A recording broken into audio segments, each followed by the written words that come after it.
Saudara, menjelang bulan suci Ramadan, pemerintah Kota Banda Aceh akan tetap melaksanakan tradisi megang meski masih dalam kondisi pandemi virus corona. Tradisi yang sudah lama berjalan tersebut nantinya akan diatur dengan aturan khusus untuk tetap melaksanakan prosedur kesehatan.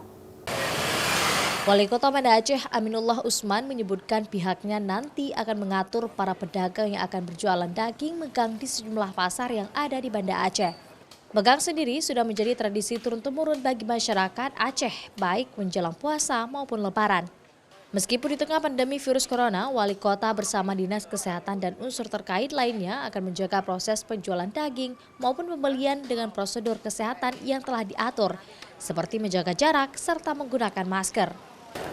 Jaga jarak, kemudian pakai masker, cuci tangan, ini selalu kita harus dan nanti akan diatur oleh Perindak untuk tempat di mana lokasi tempat-tempat lokasi untuk penjualan daging dan pasar penjualan daging nanti akan diatur lebih lanjut.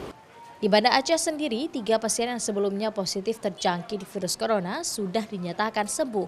Namun masyarakat juga dihimbau agar terus waspada terhadap penyebaran virus yang tidak dapat diprediksi tersebut. Syahril, Kompas TV, Banda Aceh.